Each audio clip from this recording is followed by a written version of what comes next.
Web3 with Me is a discussion-style podcast about the ins and outs of Web 3.0, hosted by Zach French, known as Off Edge in the verse. From crypto to NFTs, DAOs to DeFi, we cover the abstract philosophical promises and the new business models enabled in this new decentralized world. Subscribe on your favorite podcast platform or watch the show on YouTube. Thanks and enjoy.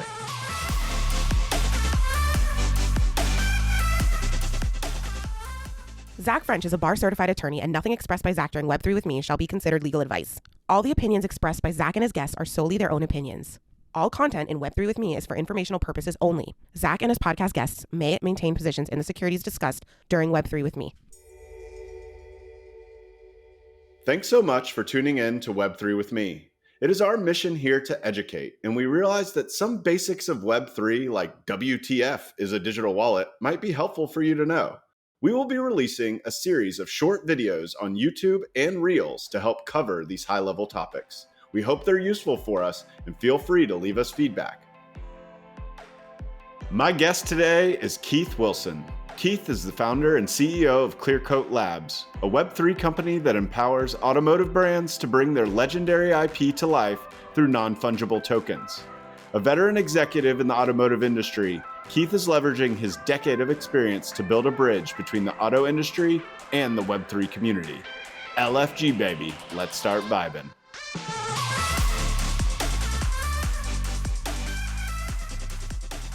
Welcome to the show, Keith. Hey, Zach, man. Thanks for having me. I appreciate it. Yeah, I've been super excited to explore this part of the space that I do not have a lot of experience in. So I can't wait to pick your brain about what you're doing and share it with the audience. I usually start these episodes in the same way. I want the audience to get to know who you are. That can be outside Web3, inside Web3, but let's hear Keith's founding story, if you will. Yeah, man. So, I've been working in the automotive industry for roughly a decade now.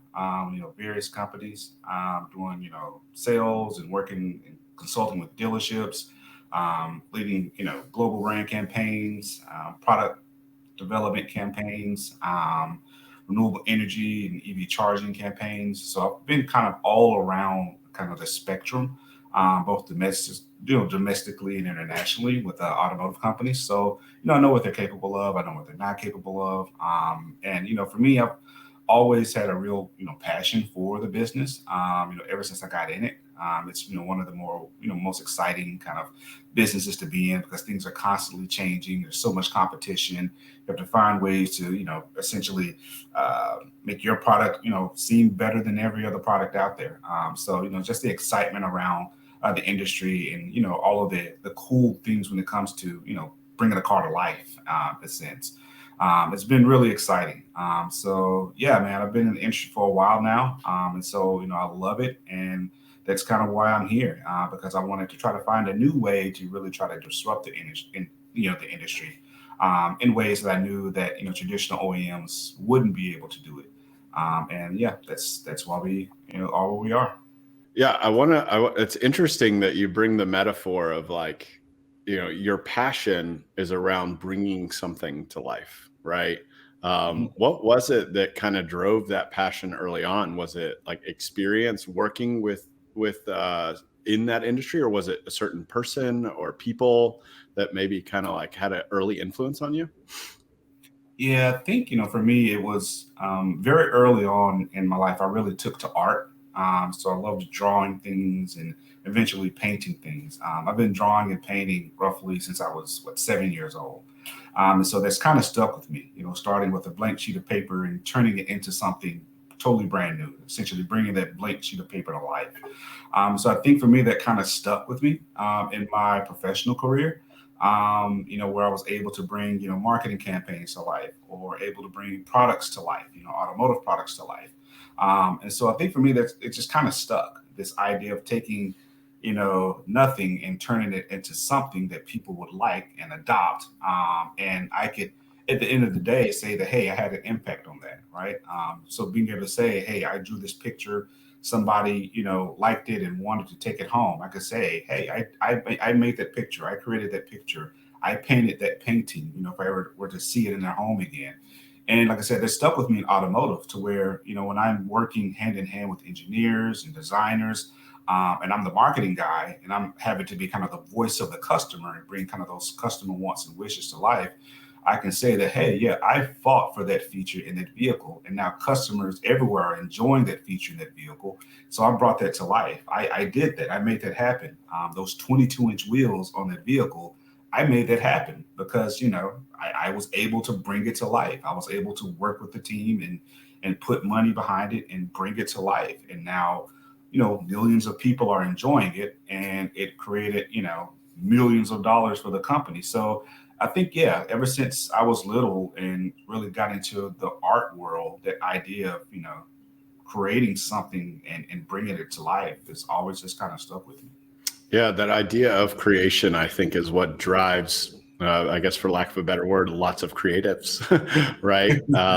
Is the idea that you have, it's almost like an expression of yourself too, Mhm. right? Where Yeah. because you have put in the work to get it to the point where you are. I want to dive a little bit more into the work side of that. Yeah. How are you going about convincing all of these other teams to get on board with your idea of 22-inch wheels or a specific feature in a car? What does that take to do in one of these big car companies? It definitely takes, lots of relationship management. So developing and establishing really good relationships across the board, whether it's, with the engineering team or your design team, your finance team. It really takes establishing those relationships. That's one of the main things. And then I say also data. Data is really, really big in this industry. So making sure that you're not just, blowing smoke, right? That you have actual factual data to back up your assumptions. Also, really, really helps because if you have data showing that, hey, customer adoption is going to be high, or favorable opinion is going to rise, or revenues are going to increase because we're associating this kind of take rate with this particular wheel, 22-inch wheel, so it increased, revenue by this much as opposed to, let's say, the 20-inch wheel that you wanted to do. Data really helps sell a lot of ideas in this type of industry because it's so data driven. So I'd say, yeah, between just developing strong strategic relationships cross team and also having sufficient data that really shows that it makes a lot of sense financially, but also from a business standpoint and connected with customers and delivering what they want and need. Then yeah, it's I wouldn't say it's easy to get things across the board, right? There are always going to be challenges, but it certainly makes the case much, much easier when you're talking about these huge, automotive companies that can move at a snail's pace sometimes when it comes to adopting new products, adopting new technologies. But yeah, you just have to kind of go with what works. And for me, it's been solid relationships with the team to get their buy-in and just bringing the data behind to justify that assumption. And yeah, you can make it happen. And we were able to make it happen. And, for me, it's just that sense of, accomplishment every time that I now see a 22-inch wheel on an expedition to know that, hey, I was a catalyst for that, help bring that to life. It's really, it's a really good feeling. Yeah, I want to. Sorry if I'm nerding out a little bit. So, Fine. but data fascinates me. I have honestly, as I've interviewed, a ton of guests for this and talked to a ton of people in the space. I'm starting to notice a theme. So I'm going to dig into the data a little bit deeper, which is that really all we're trying to do is always kind of bring data to life, right? To set Mhm. the expectations of whoever your audience is, whether it's a user, consumer, customer, whatever you want to call them, community member, to bring them to life. So what were your data sources? I know the quantitative metrics are what probably convince people to get behind your argument, if you will, to make a change. But how were you going about acquiring that data? Yeah, so a lot of like competitive benchmarking, so looking at other competitors within that particular segment, seeing what was their offering in the marketplace, what was the pricing of that offering in the marketplace, and then kind of using some of the back end like sales data sources that we had to kind of figure out that, okay, if this is their offering, this is their sales, then we can maybe try to figure out what the take rate would be on, let's say, their 22-inch wheel, to kind of give us an idea of what the market, would kind of take for that type of wheel. So, we leverage like a lot of competitive benchmarking data, leverage a lot of, like end market sales data, traditional sales data. But I think also, we have to make the case on the other end from a cost standpoint to say that, hey, by us, going to a bigger wheel, we would incur costs by doing that. Could we offset those costs with the pricing or the incremental pricing that we would attach to that 22-inch wheel as opposed to a 20-inch wheel? And so, we had to take all of these things really into consideration. And so on one side, I had to make, the argument for the sales that, hey, the sales are there, that, hey, if we attach this percentage of 22-inch wheels to our volume, then, hey, it would net out this much in total revenue. And then on the other side, we would say, hey, rather than taking a 20-inch wheel out and replacing it with a 22-inch wheel, let's just add a 22-inch wheel in. And then that would incur costs of adding a whole new line in the plant for a wheel. But we offset that by that revenue that we already, calculated before. And so we offset it twice over by doing that. And so it just makes sense from an investment standpoint to do this because, it'll cost us a little bit, but we'll make it back, 2 or 3 times over. And it'll really help, set the brand up as being more modern in a sense. And so, yeah, when you have the sales data, the profitability data, and the customer data, those are all the major factors that we use to really drive a lot of the decisions, and which made, the decision to do that much easier than it would have been if we didn't have any of that data. Were you responsible then, like once you've convinced people to make the decision, are you then shifting to like a framing or narrative perspective of how you're going to roll out the 22-inch wheel so that people notice it, like so that these new people might come buy the Expedition that wouldn't previously have gotten it with the 20-inch wheel? Yeah, and so we definitely try to integrate that into like the overall brand strategy, into the brand campaign. And so we wanted to make sure that all of our hero images of the vehicle feature that wheel. All of our imaging on the website featured that wheel and not any other wheels. Any kind of communication that we sent out featured that wheel, right, as opposed to other wheels, because we really want to get people excited about, that wheel, that design of that wheel, and just really the overall vehicle. But, for us, more than anything, we just wanted to make sure that when you're looking at the overall competitive set from a customer standpoint, that we match up, right? And so, we could do a side-by-side matchup to say, hey, we offer this many wheels, but one of those wheels does include a 22-inch, where the competitor also offers one 22-inch. This competitor doesn't offer any 22 inches. So we're really just trying to set ourselves up to just making sure that we're competitive amongst the overall competitive set. And yeah, we definitely did that by making sure that we feature, that wheel in all of our copy, all of our, go-to-market materials, and any kind of customer-facing materials that we look to develop.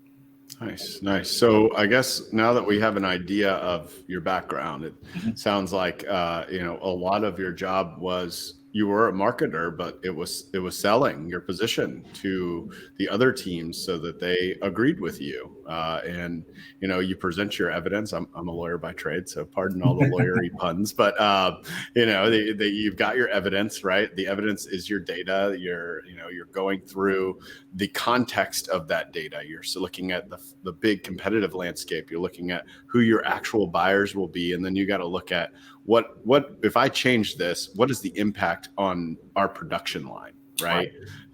So it'd be great, but what if it costs 10 grand extra? Are we going to be able to sell these Expeditions for 70,000 instead of 60,000? I don't know, right? Like, is that actually possible?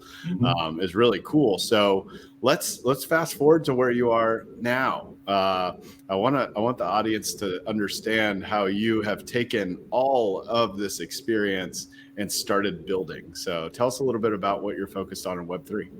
Yeah, so within Web3, we started a company called Clearcoat Labs. So essentially, Clearcoat Labs is a Web3 company that really helps to empower automotive brands to bring some of their legendary IP into the metaverse. And so we're doing that with our first product that we're developing right now, which is called Helix. So Helix is an automotive NFT configurator platform. So essentially, it's an NFT platform that allows customers to go in, choose their vehicle, customize that vehicle totally, and mint that vehicle as a 3D NFT directly to their wallet. So some of the things that we're looking to do with that is, on, let's say, the B2B side, we partner hand in hand with automotive companies. We work with their design team to essentially port their designs into our platform. And then we allow their customers to go in, choose their favorite vehicle, and mint that vehicle as an NFT after they customize it. And they'll be able to do that directly from the automaker's website. So, for us, this allows us to help really kind of bridge the gap between the automotive industry and also Web3. Because, for what we're trying to do, it really kind of widens kind of the span in regards to the customers that the automotive industry can really tap into that traditionally probably wouldn't have been able to really gather any kind of, significant relationship with. And so we're trying to build that bridge between the digital automotive asset and the Web3 customer that's looking for a new asset to invest in that will eventually give them some utility over time. Just by partnering, with the automotive brands. So that's what we're doing on the B2B side. On the B2C side, what we're doing is we have our own line of vehicles as well called Helix, so Helix vehicles. And we, are essentially going to be looking to do a drop here of our NFTs in the next, maybe month or two. But, essentially customers will be able to go in and choose one of our vehicles, totally customize it. And what it would do is essentially would give them access to kind of a suite of kind of decentralized automotive experiences that the team is looking to build out. So that can include, a series of games, racing games, drive to earn type of games. And so we're kind of calling it the age of the auto games, in which, there won't necessarily be one kind of basic NFT racing game, right? And we see a lot of it out there. We want to have a series of games, kind of like the Roman games of old, right? Gladiator games where, gladiators competed in a multitude of different types of competitions. And at the end of the day, somebody won kind of the pipe or the freedom or the gold or whatnot. We want to try to bring that same concept with kind of the series of games that we want to have. So customers within the community would be able to essentially participate in those games within factions that they'll be able to participate in. And whoever wins kind of at the end of the games, could win, who knows, they could win a pot of tokens, they could win straight cash, they could win access to some really cool partnerships that we have with, major automotive companies. The sky is the limit, that, we can essentially offer. But we wanted to make sure that we're offering customers, something different when it comes to how they, interact with vehicles in the metaverse. That's really cool. I want to. There's a few things I want to unpack there, but one of the questions that I feel like comes up a lot is, Zach, what is the metaverse? So let me ask you, in your context, if someone asks you, "Hey, I know you say you want to create a car in the metaverse, but what is the metaverse?" How do you answer that question? I tell them that the metaverse is a digital community. And it's already here. It's been here for a while.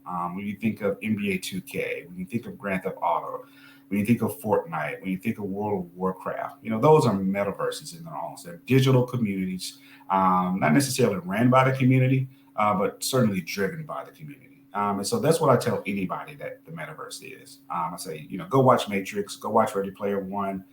It's all different types of them. But when you talk about kind of a digital community of people in some kind of digital world, that's what I associate the metaverse with.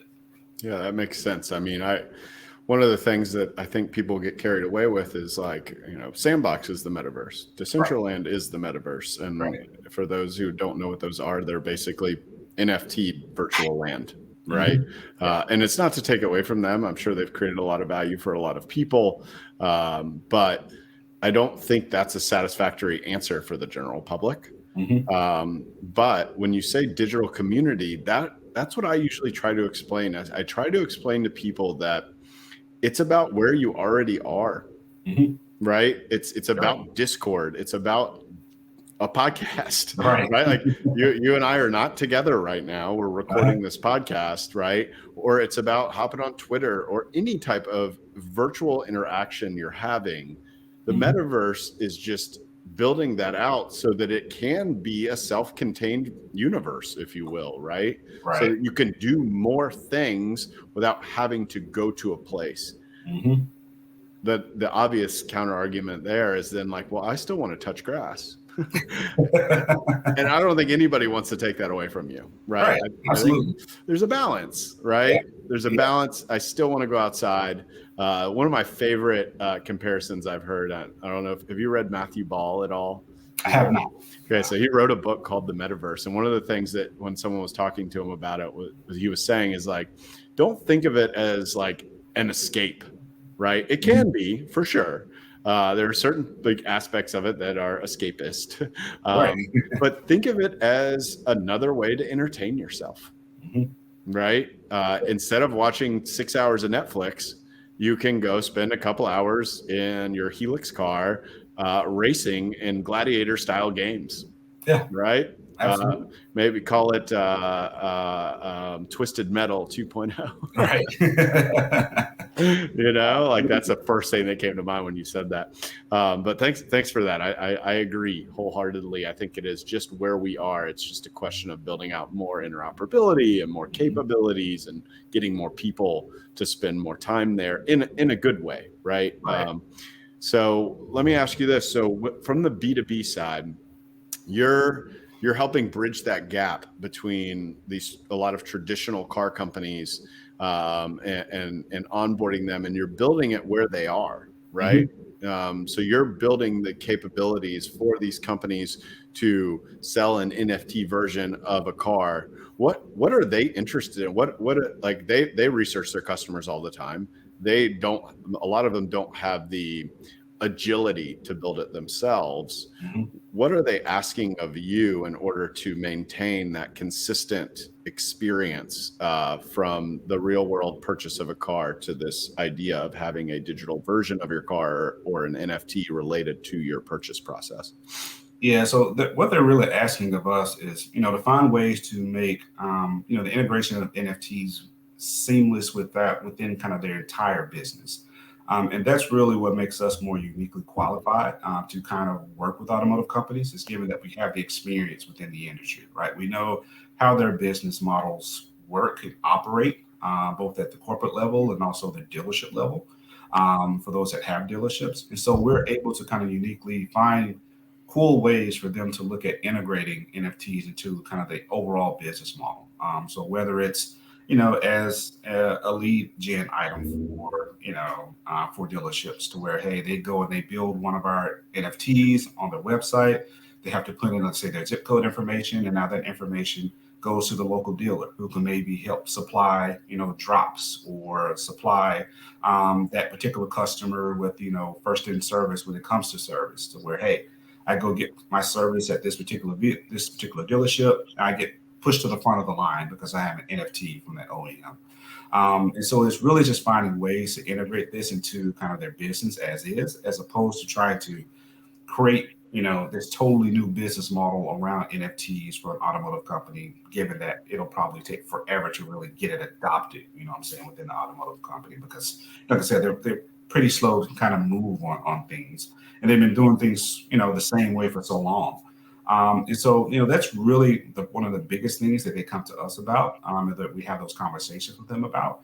It's just, how do you see this working into our business model as is? How can you create value with what we're doing right now? And so, along with, working into their business model, but, leveraging the assets that they already have off the shelf. We tell them that, hey, this is pure growth for you. If you really wanted to monetize it, because you have the designs already, they're just stored in your computers, and you're just basically giving us access to them to make them 3D models that could be minted. And so this is an entirely new revenue stream for you. It's pure growth for the most part, and it really allows you to connect in lots of new different ways. But then too, when you think about kind of the reach that these, huge companies have, I mean, they're all over the place, all over the world. All over stadiums. Yeah, all over stadiums, and that's one of the things that we tell them as well. There are so many verticals that are somewhat, semi-attached to the automotive industry. It's just by proxy, you have so many relationships that you can leverage to give, your customers access to some really unique experiences that a lot of other industries wouldn't necessarily be able to do. I think about, here in Atlanta, the stadium that, the Falcons play in is the Mercedes-Benz Stadium. right? The Dallas Cowboys Stadium, I think it's still called Ford Field, or Ford, the Ford, it's sponsored, I think, heavily by Ford. And so a lot of these stadiums throughout, the world are sponsored by major automotive companies. And, they can easily attach, experiences within those stadiums, whether it's concerts or shows or conventions, to give people access to those particular events or venues, just simply because I own, let's say, a Ford Bronco NFT. Then, hey, I go to a Broncos game and I can get a Ford Bronco NFT dropped to my wallet, because, it's part of the Broncos and the partnership. So, like I said, there are so many ways that we could really try to, put these digital vehicles kind of in the business models of automotive companies, but it's really going to take leveraging some of the relationships that they have and some that they have but they haven't really tapped into to really make it adopt, or be hugely adopted from customers, or their particular customers. Yeah, I mean, it's interesting. Maybe a bit of confirmation bias in this, considering my last two guests have been sports guests. But, one of the big problems that they are trying to solve with a digital wallet in general, and obviously that requires blockchain technology and all of the rest, is they're trying to unite the fan experience, right? And one of these individuals is from Credenza, Marcia. She came on before, and she talks about how there's really just this huge silo of data between the fan experience at a stadium, in and around that stadium, what they purchase, and the fan experience that you have online at your local forum where other huge fans of the sports team hang out, to where you're buying merchandise for the sports team. So what this is, and what I'm hearing from you, is that the partner aspect of automotive industry with a very passionate fan base, like, you're trying to enable that continuity by doing this. And like, if that person, say it's the field is called Ford Field, and the sponsor on the jersey is Nike, right? How cool would it be to get a Nike edition of the Ford Bronco as proof of attendance that you went to a game, right? And then if you go to 10 games, you get to go to one of the Bronco off-road experiences in Moab. Right. And we can capture all of that through that NFT and, essentially capture it within the blockchain. And so it could be a totally token gated experience, right? To where that NFT serves as kind of the ticket for these particular experiences. And we keep track of it, right, on chain. And on the 10th one, then, we essentially drop a special edition, Nike edition Bronco, or something like that, to that particular customer's wallet. So, the opportunities for collaboration are boundless, right? But it's just making sure that, the companies know that, and they start to think around those terms as well, as opposed to the more traditional terms of, hey, I have this digital asset. What can I do with it? So we really want to try to open their mind to kind of the opportunities of collaboration, because better than anybody that Web3 is driven on community, is driven on access and experiences, it's driven on opportunities to earn, so it's really driven on a lot of things that traditionally auto companies haven't been really good at managing, and so we want to try to change that narrative, and they have some of the best IP in the world to do it, right? Who doesn't love cool cars? Right?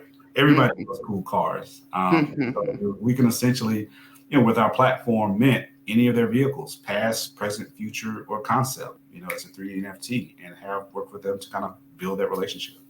Yeah, that's interesting. I guess it sounds like, though, if we're taking the B2B side, which is leveraging, almost, you're just leveraging what is existing and digitizing it, right, and putting it out there.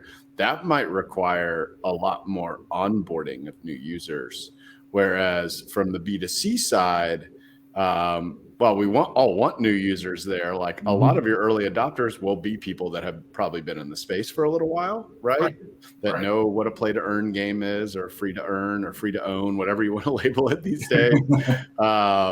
So how do you think about that from your perspective, in terms of onboarding these individuals who might have a perception of Web3 as like scam, scary, like how do you think about that? Yeah, so I think leveraging just kind of the overall kind of brand appeal of the automotive companies certainly helps, right? It certainly brings a sense of ease to customers to where they feel that, oh, okay, well, if Porsche's doing this, then it makes sense, right? It's nothing major, it's not a scam or anything like that. They vetted it pretty well. But then I think too, it really comes down to the experiences that you essentially add with having that particular NFT for that brand. And so it could start something as simple as, hey, if I own a Kia NFT, then yeah, I get 20% off of service at any Kia dealership, right? I mean, that's something simple, something small. It doesn't require a lot of onboarding, right? I mean, it's pretty simple. If I own this and I show it at the dealership, then I get 20% off, right? It's kind of a loyalty play in a sense. Keeps me from going to Pep Boys, keeps me from going to any other third-party services, right, for my vehicle. I stay strictly with Kia. I own the NFT, I'm getting 20%, and I'm moving to the front of the line anytime I go. So I think, just having like really kind of meet them where they are types of experiences will certainly help kind of onboard them and integrate them into just, the value of having that particular NFT. And I think that kind of creates a solid foundation of trust, but also a foundation in which you can start to kind of leverage those partnerships to build on kind of more incremental experiences for the customers that they can kind of grow into as well. To where, okay, it goes from 20% off of service at a dealership to, okay, having, my vehicle be pushed to the front of the line for service to, okay, now I get to, go to, these local car washes and get, a car wash, to an extent for free, or I get to go to, this type of the local auto show, right? If there's like for us, the Atlanta auto show going on, then hey, we can go there for a discounted price. So it's just really trying to build in those experiences and that sense of utility that will help, trying to integrate the customer slowly into just not only the idea of having an NFT, but kind of the value of having an NFT as well. So I guess if I'm thinking about it, like literally from like, I go to a Kia dealership, it's not presented as, Keith's company is selling me an NFT. It is, hey, thanks for buying a Kia today. If you register on this website, not if you open a digital wallet, right? Like if you register on our website, you actually get this cute little icon that'll get you 20% off at these places. And by the way, it's a really cool piece of art too, right? And I'm sure you've heard of digital art before, right? And so you're abstracting away the technology in that sense, right? And saying, look, this is about linking the consumer to more value, right, in a way that's been locked up until this ownership layer was available.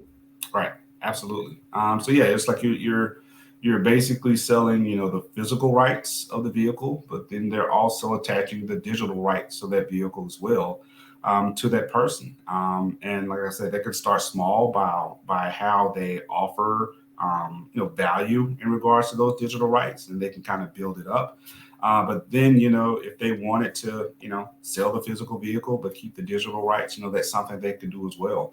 But I think too, with what we're doing, even on the consumer side, it would kind of help maybe build value as well. Because, essentially we could reach out to them and say, hey, you have this, vehicle, this 3D vehicle. These are some other things that you can do with it outside of what a Kia, what Kia is offering. So, I mean, I think what we'll certainly see is, you probably won't see like the more traditional customers, that buy vehicles, maybe really try to adopt this and tap into this.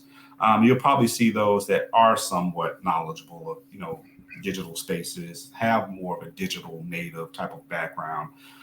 So, those that, are more kind of the earlier first adopters of electric vehicles are kind of those that you'll probably see really kind of dive into this a little more than those that, are late to transition over to, let's say, electric vehicles. So, I mean, there'll certainly be kind of a grace period for, kind of just the typical automotive customer.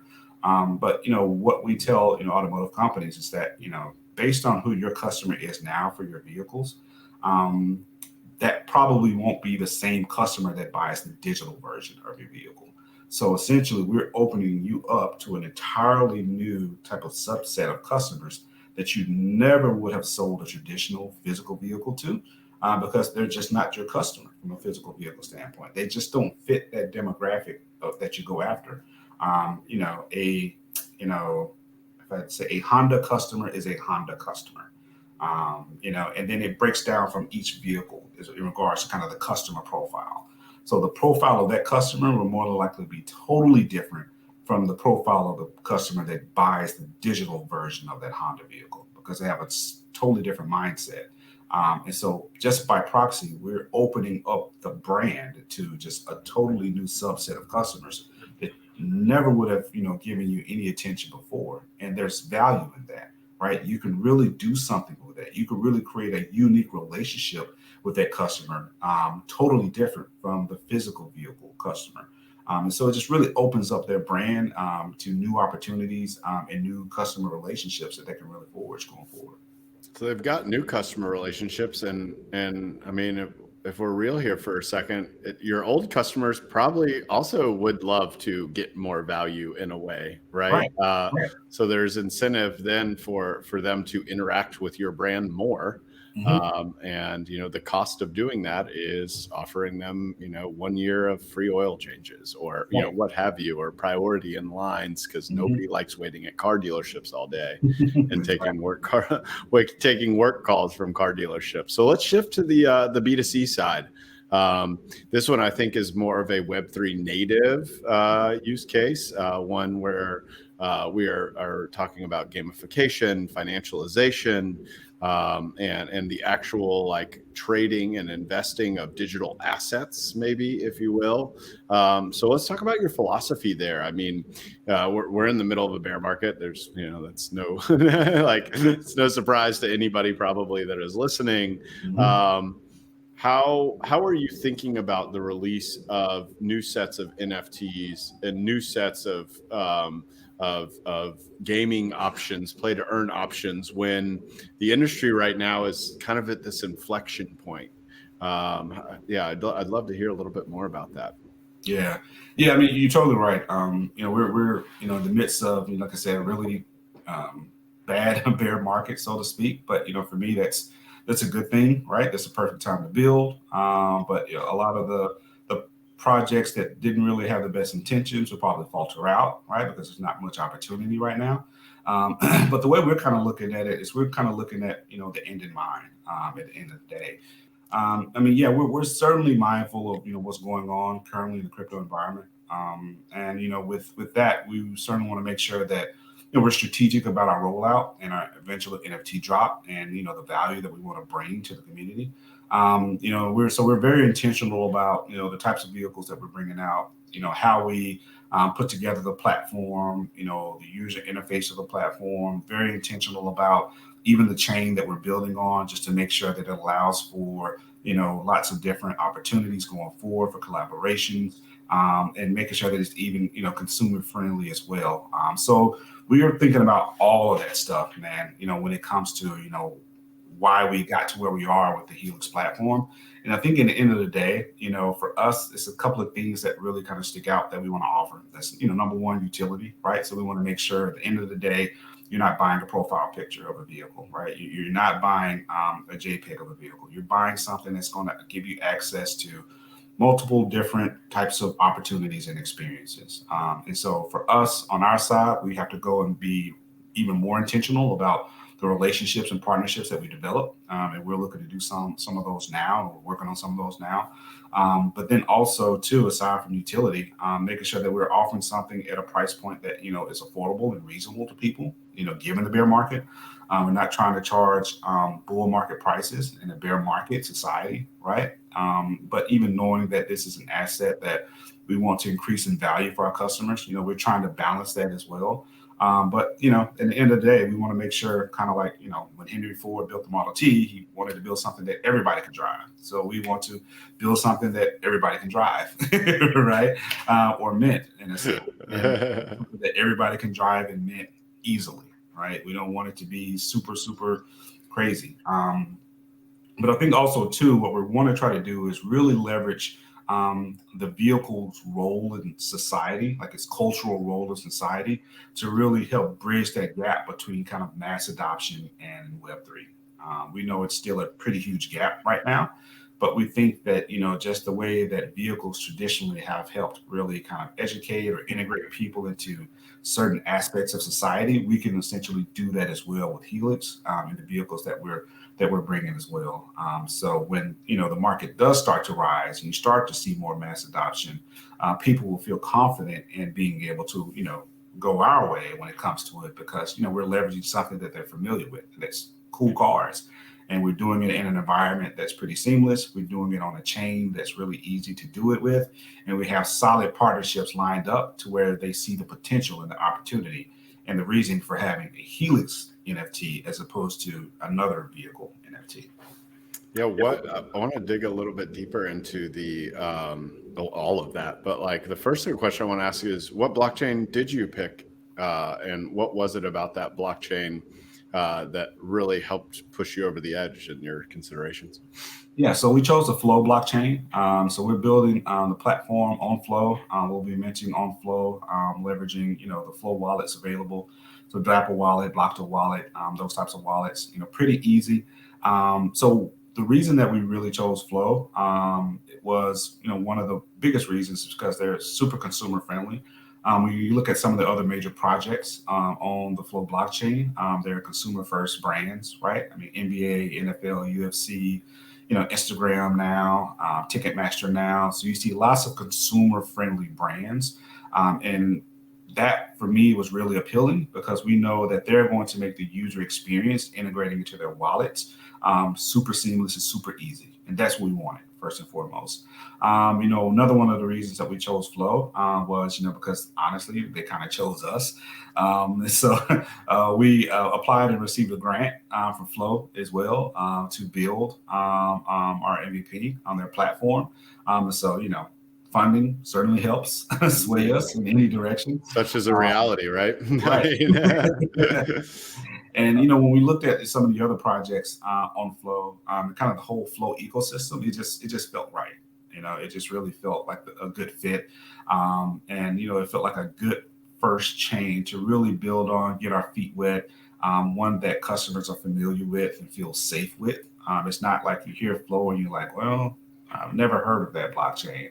But then you start to rattle off the projects on the chain and you're like, oh, that project was on the chain. Oh, Ballers is on that chain. Oh, okay, cool. Now I get it. CryptoKit, I get it.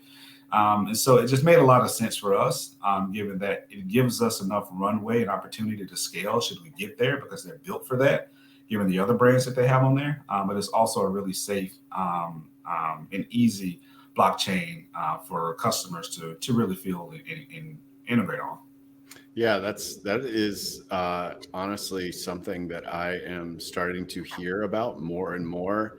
I realize that funding is nice, but it isn't like they're providing enough fund. They're not providing you a Series A. What they're doing is giving you enough to seriously consider what they're doing, access maybe to at least some help on the developer side, maybe not developers per se, but enabling you to get to the point where you can go to the people whose job it is to allocate capital. Right.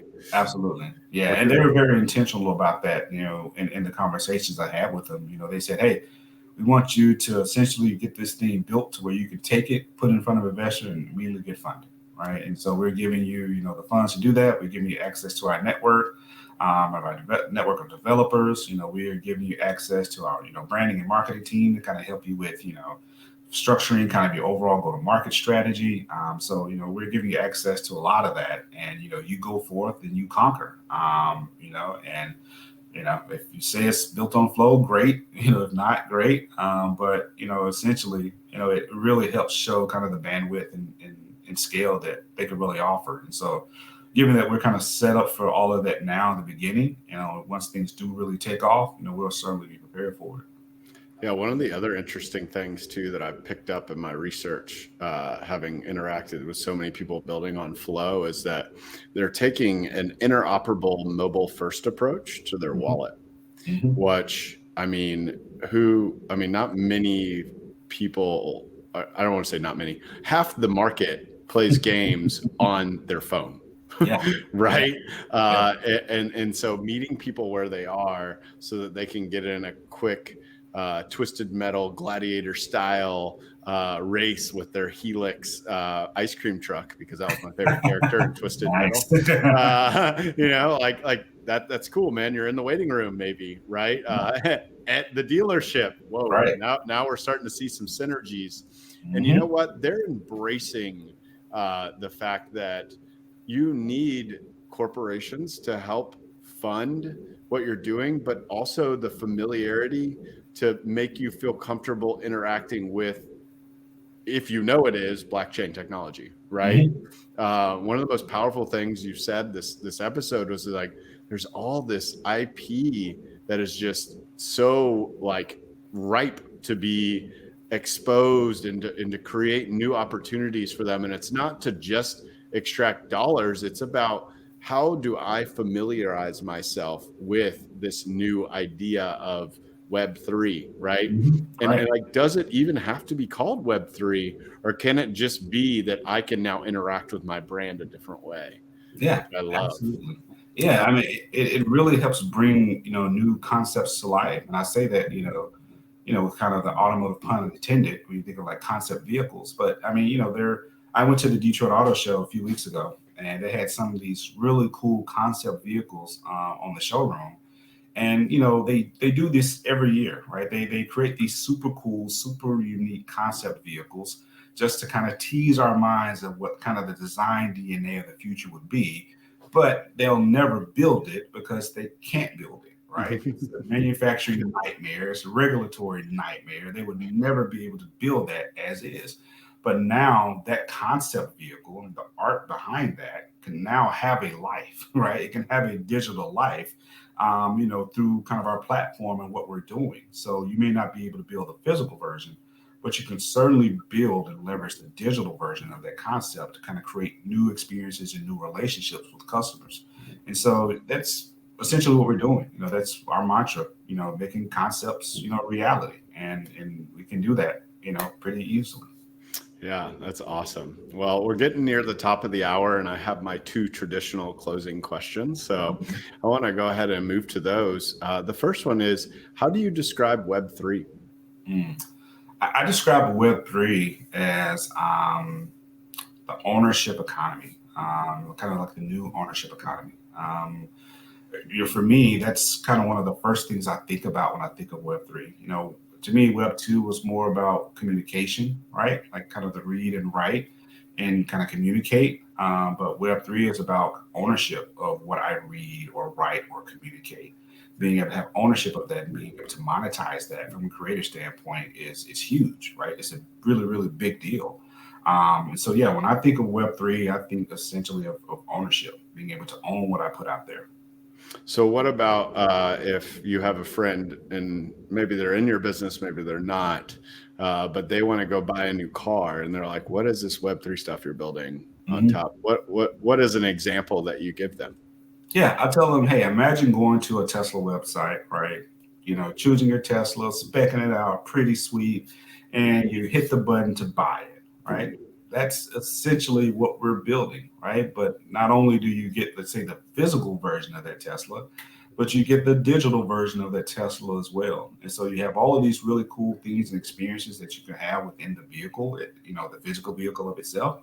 But we're working, let's say, with Tesla to really drum up some really cool and interesting things that you can do with the digital version of that vehicle as well, that will allow you to actually, own that particular digital asset and monetize that particular digital asset should you want to. No different than the physical asset. You can use it, you can monetize it, but now you just have the digital rights to that vehicle as well. And so we're essentially building out that digital vehicle, building out those digital rights, and working with the OEMs to kind of build out the experiences that you can take that vehicle in and immerse yourself in.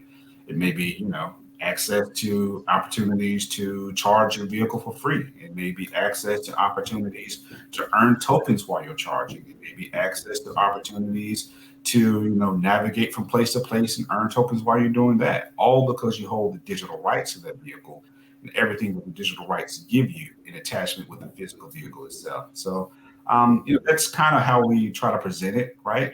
But also kind of in the mindset that, hey, when you buy land, you also are looking to buy mineral rights as well, because there are certain things there. Well, buy a vehicle, you buy the digital rights. So we're just trying to kind of, like I say, meet them where they are and try to bring it to an extent to where, we're able to kind of, parallel it with something right now, something real world. Digital vehicle, digital physical rights, land, mineral rights, right? It's same thing in a sense. Yeah, I guess in that sense, when you're saying ownership, I think a lot of people think of ownership as like, I put this thing online, now I own it, right? Because I can trade it for the first time. But in this instance, it's unlocking new perks of ownership, right? Because there is this thing that you can prove you can own and you couldn't do it previously. Driving your car up to the dealership doesn't necessarily register that you have the, priority, waiting, NFT, but having the NFT does. So you're kind of unlocking additional benefits of ownership in something where you would traditionally only have ownership in a physical sense. Right.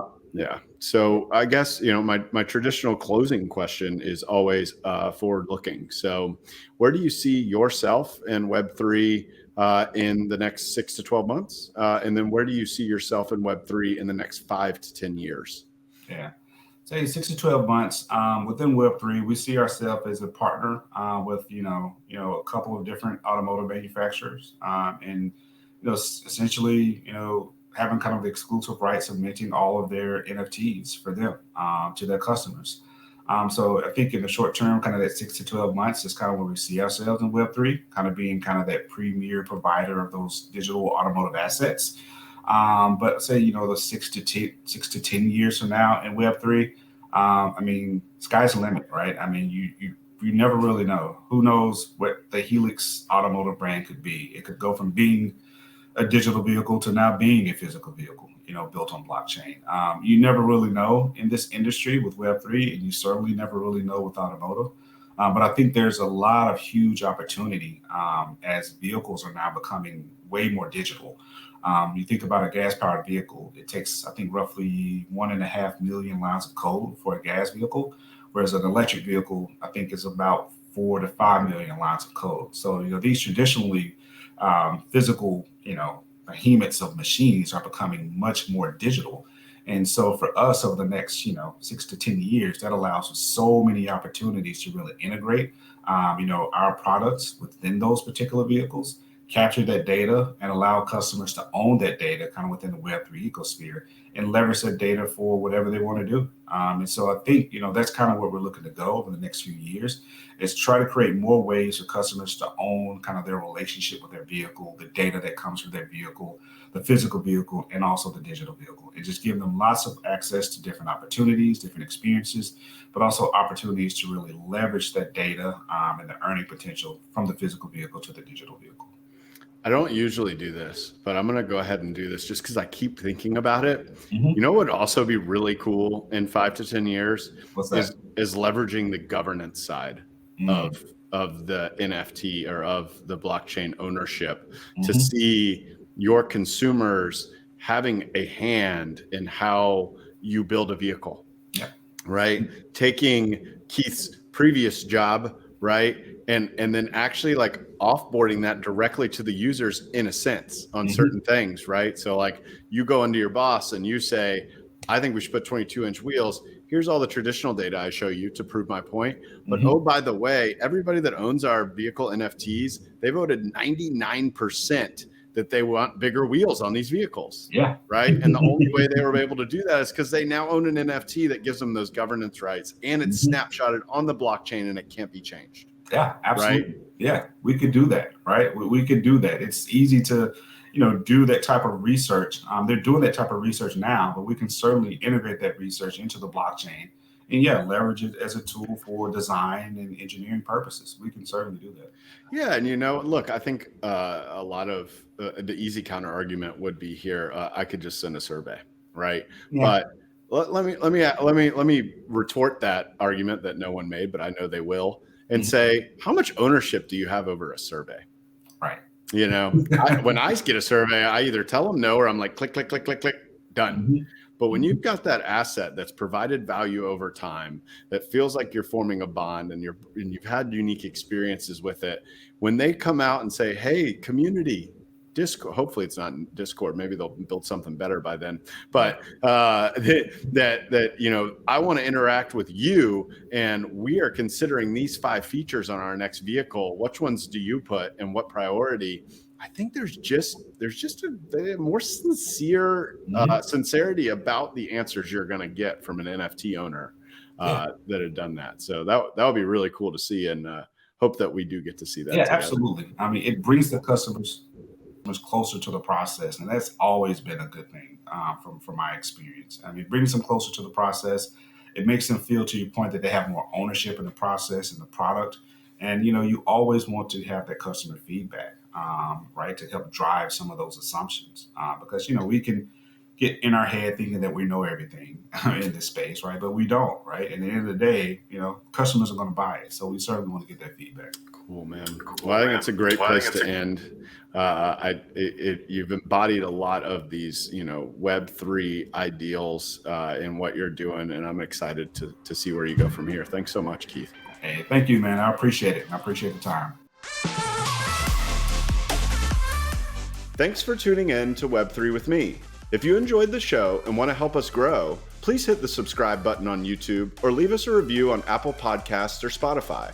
If you want to connect with me personally, you can find me on Twitter @Zach_French_.